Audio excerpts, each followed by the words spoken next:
अस्सलाम वालेकुम guys, I hope आप लोग सब ठीक ठाक हो गए। अगर तो आप लोग स्पॉट बिटकॉइन ईटीएफ्स को या ओवरऑल बिटकॉइन को अंडर एस्टिमेट कर रहे हैं इस टाइम पे, जो कि इस वक्त बहुत लोग कर रहे हैं क्योंकि 57 पे फ्रस्ट्रेट कर रहे हैं ना। अगर ये फ्रस्ट्रेशन जो है ये हो रही थी जब 20,000 के ऊपर, तो लोग इतने ही बेरिश थे, और आज अगर 57 पे हम खड़े हैं, 58 पे खड़े हैं, तब भी लोग आज उतने ही बेरिश हो रहे हैं। हैरत अंगेज बात है, हैरत अंगेज बात है। मतलब लोगों ने इस एसेट की परफॉर्मेंस को नहीं देखा। अब कहीं तो ये एसेट कैपिचुलेट होगा ना, कहीं पे तो ये इस एसेट में से मेजर लोग सेल ऑफ करेंगे।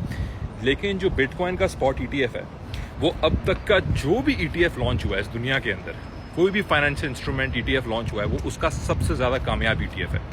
सबसे ज्यादा तेजी से सबसे ज्यादा पैसा इस ईटीएफ के अंदर घुसा है, सबसे ज्यादा ऑर्गेनाइजेशंस इस ईटीएफ के पीछे हैं, सबसे ज्यादा मनी इस ईटीएफ को मांग रही है, सबसे बड़ी ऑर्गेनाइजेशंस ने इस ईटीएफ को पास किया है, और सबसे लीगली लेजिस्लेटिवली सबसे मुश्किल ईटीएफ था ये पास करना है, क्योंकि ये एक ऐसी एसेट क्लास थी जो दुनिया में बड़ी नहीं थी, और उसके बावजूद इसका बड़ा सीमलेसली ईटीएफ पास हुआ।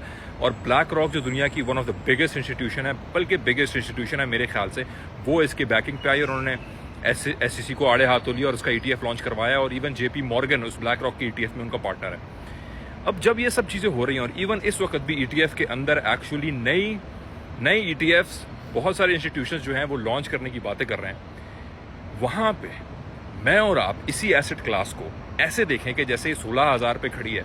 Does it make sense? ये मेरा सवाल है। मैं कोई जवाब नहीं दे रहा, मैं कोई बात नहीं कर रहा, मैं कोई क्लेम नहीं कर रहा। मैं स्टूडेंट हूं, मुझे कुछ नहीं पता। आप लोग बेहतर जानते हैं, कहीं से भी गाइडेंस लें, 10 जगह से गाइडेंस लें, लेकिन बेहतर फैसला लें। लेकिन बिग मनी को जिस इंसान ने पूरी हिस्ट्री में समझा नहीं, फॉलो नहीं किया और बिग मनी के अगेंस्ट बैट किया, उसने हमेशा लूज किया।